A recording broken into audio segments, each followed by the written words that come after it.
It was just an unlikely start. She would never remember her mother and father, or know of the sacrifices that they made for her, floating like Moses in a basket with the stars twinkling above her. The roadmap to her future burning bright as the waves crashed around her.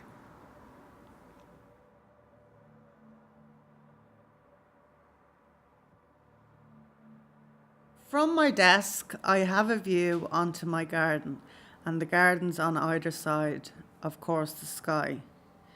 I love to sit out in the garden at night and look up to the stars.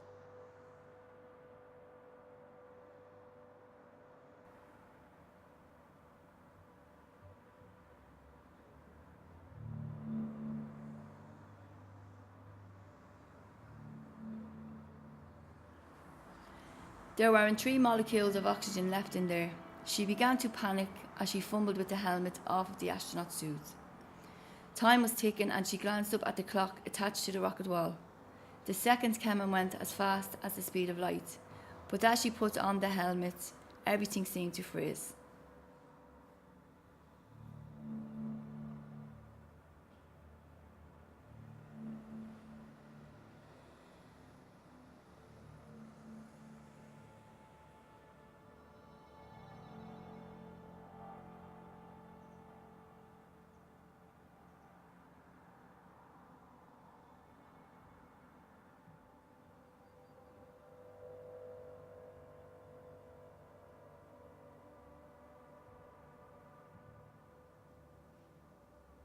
The club was in the basement and they kissed in the area outside.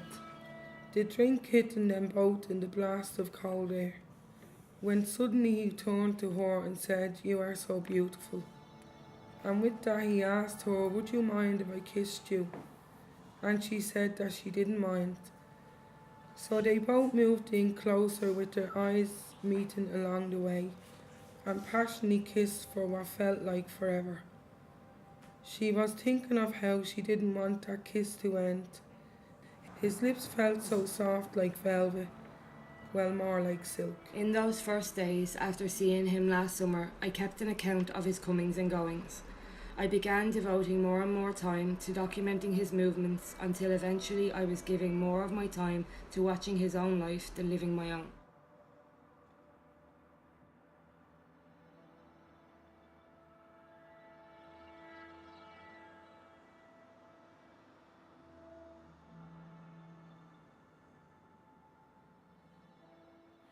It shouldn't be so tough with drug busts and gangbangers and drunken Eastern Europeans clogging the court hearings beside her. She sat and looked at all these people walking around plastered drunk, not knowing their own name. She wondered to herself, was she like the people that stood before her when she was an alcoholic and mixed up in her addiction?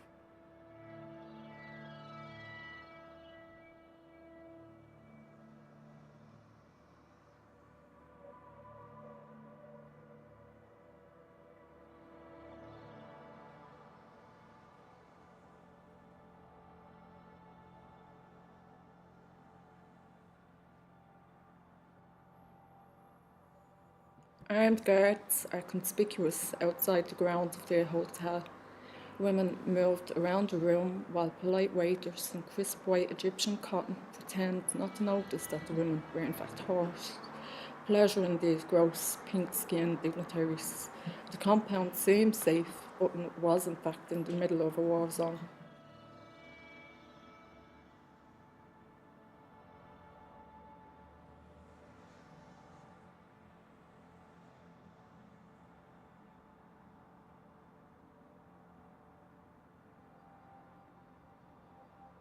I think of the feeling around a person being missing as being a narrow thing. It has to be in order to get into so many places.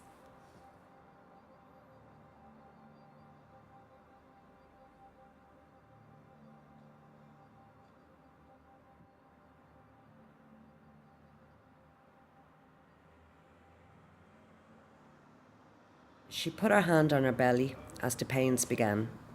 Surely this could not be happening. She was 9 weeks pregnant with all the symptoms of pregnancy. Sore boobs, nausea and tiredness. Yet she also had an uneasy feeling that was growing with the pains. Her little nugget, she called the life grown inside her. Nugget as in gold and precious stone. So wanted, so loved, and so hoped for by her and the man she calls her soulmate.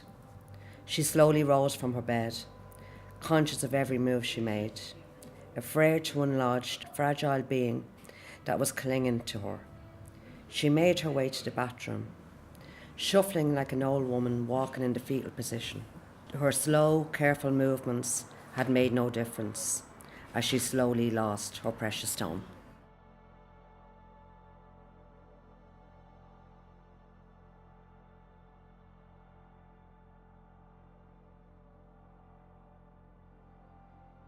She dreamt that the baby was in fact talking to her, hugely and at length, endless sentences full of big words and in a voice that was sweet and expressive. "Look," he said. "What?" she answered. "Look at her wings."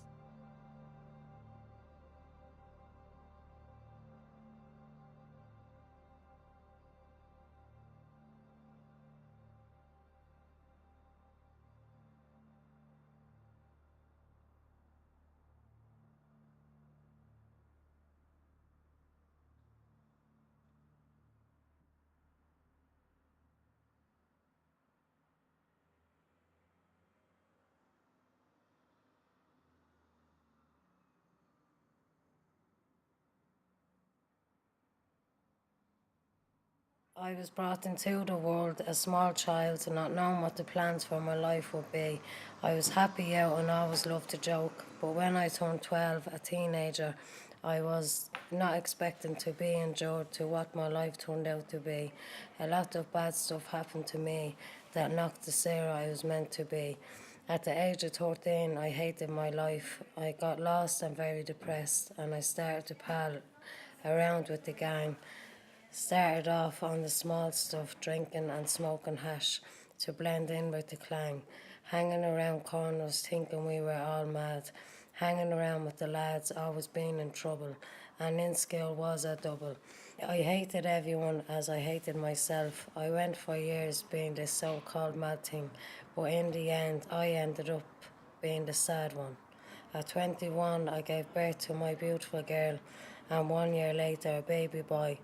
I love my kids with all my heart, but then I met a best friend who I fell in love with, who made me feel loved. You made me feel calm, you gave me confidence and self-esteem. You made my life feel good for a while, until the best friend I thought you were destroyed my life. You took my family, you took my kids, my home and my integrity. You, my dear friend, you took my life. Heroin, you stuck me in for everything I had. Today I now know you are a disease. I no longer need it as I struggle every day, but the more I work on keeping you away, I will win in the end, because all you were was a negative thought in my head. So as this is here and I write today, I can honestly say to all you women out there that have been through this, you can do it.